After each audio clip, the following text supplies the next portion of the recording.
hambatan yang secara eksternal dan secara internal. Di mana hambatan internal misalkan itu berasal dari diri anak, misalnya kurang motivasi, sulit berkonsentrasi, sulit mengingat, tidak menikmati pelajaran, mungkin ada masalah pribadi, dosa, yang paling utama itu kecenderungan untuk malas belajar, gitu, Pak. Kemudian yang faktor eksternal itu faktor atau hambatan yang berasal dari luar, itu misalnya untuk lingkungan tempat belajar, kemudian latar belakang keluarga, peran anggota keluarga dalam pembentukan karakter di rumah, kemudian masalah ekonomi, itu enggak.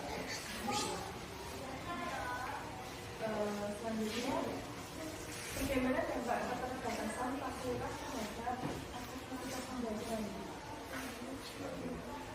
Dampak keterbatasan fasilitas. Memang fasilitas-fasilitas di sekolah itu kadang ya banyak kekurangannya. Tapi untuk di sini khusus di SMK yang saya ceritakan itu dampak keterbatasan fasilitas terhadap efektivitas pembelajaran itu diantaranya itu siswa menjadi lebih pasif dan diam atau cenderung bosan untuk mengikuti pelajaran. Kemudian siswa itu kesulitan dalam melaksanakan pembelajaran dan mengembangkan potensi yang ada di dalam dirinya. Yang ketiga itu siswa itu merasa tidak nyaman belajar karena fasilitas yang tidak memadai. Itu Mbak. Dari hambatan-hambatan yang sudah diceritakan, kemudian dampaknya itu kan pasti berkaitan dengan motivasi belajar siswa. Oh iya benar. Dari semua itu, apa motivasi belajar siswa itu dapat menjadi tantangan bagi guru dalam mengajar? Memang untuk memberikan motivasi dan itu sangat menjadi tantangan tersendiri bagi seorang guru. Itu karena itu memang di dalam suatu kelas itu terdiri dari beberapa anak yang mempunyai problematika sendiri-sendiri. Itu memang perlu. Kemudian untuk seorang guru diharuskan pinter-pinter memberikan motivasi yang tujuan itu bisa untuk membangkitkan semangat belajar anak, membangkitkan motivasi siswa dalam pembelajaran itu sering dihadapi seorang guru karena siswa yang kehilangan motivasi itu cenderung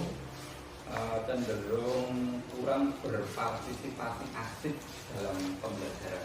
Makanya kita harus tidak intinya memberikan motivasi. Nah, itulah yang menjadi tantangan kita. Motivasi apa yang harus kita berikan ke peserta didik kita.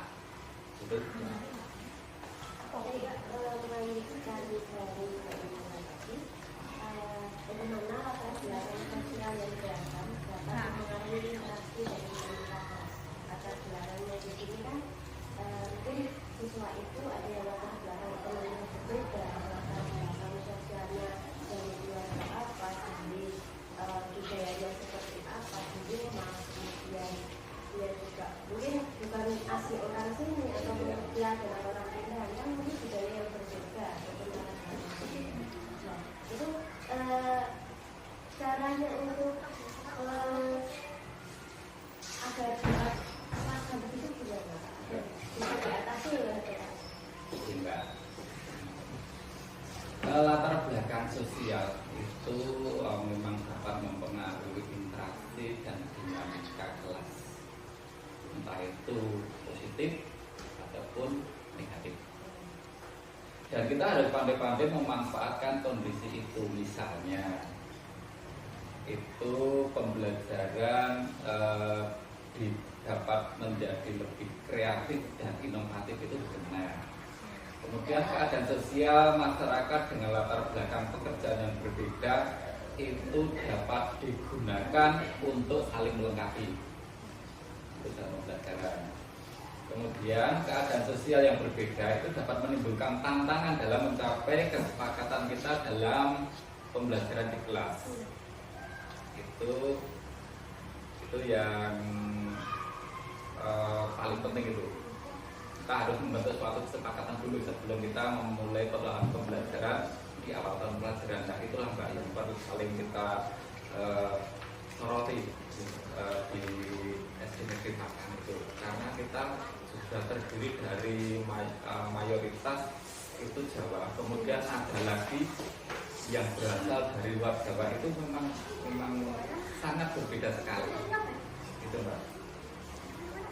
Selanjutnya, tantangan yang dihadapi guru dalam mengelola kelas dengan siswa yang berbagai latar belakang sosial ekonomi. Kan kayak misalnya kalau ada yang dari ekonomi yang rendah, apakah dia mengikuti pelajaran itu bisa dengan baik atau masih ada keterbatasan tentang fasilitas media tidak bisa mengikuti pelajaran. Tantangan guru dalam mengelola kelas dengan tingkat sosial ekonomi yang berbeda itu adalah ini.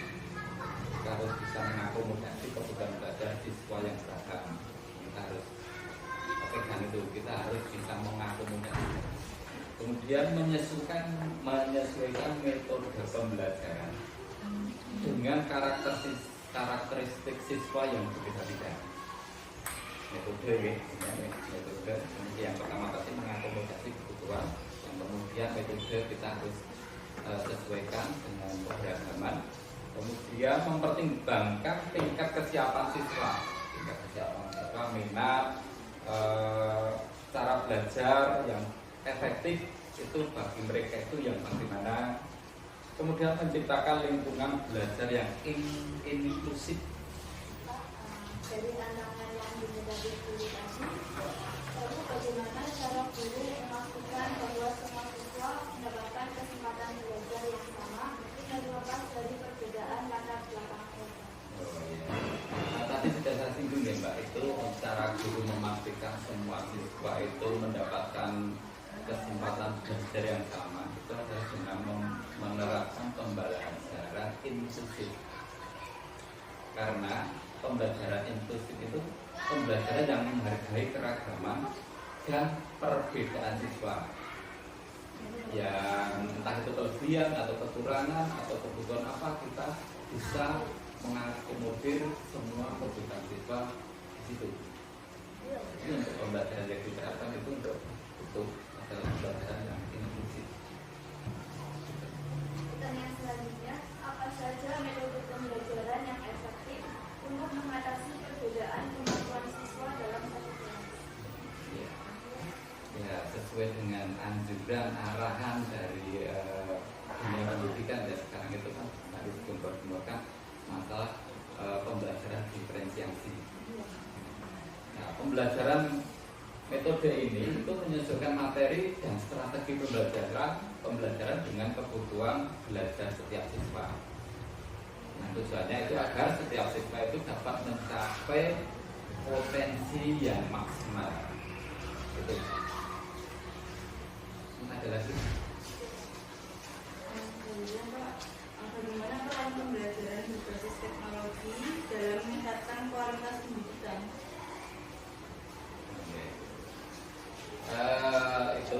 Itu guru dapat lebih efektif dalam menyusun perangkat pembelajaran materi, kemudian jadwal.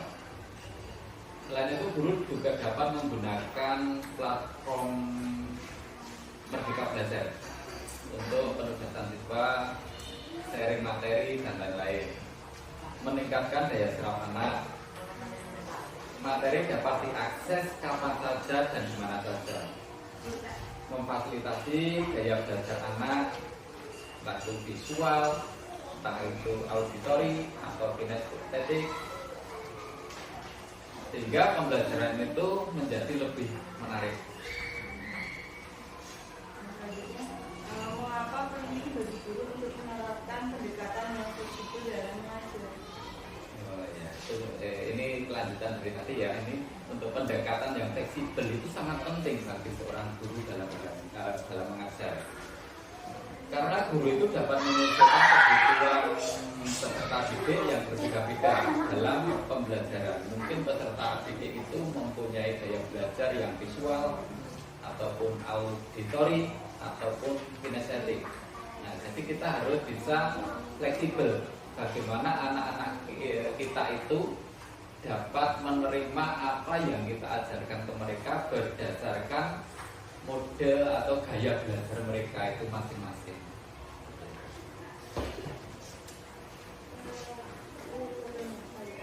Pertanyaan ya Pak ya, kalau penggunaan teknologi di sekolah seperti ini saya katakan itu lebih banyak pada penggunaan PowerPoint atau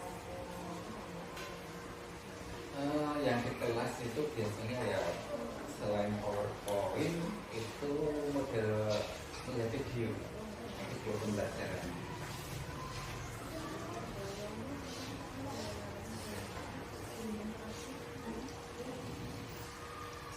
Yang lebih interaktif itu yang terkait dengan teknologi ya. Kami biasanya itu dengan PowerPoint ataupun dengan video, kemudian mendengarkan apa ya, istilah pembelajaran interaktif yang berasal dari platform Merdeka Belajar itu.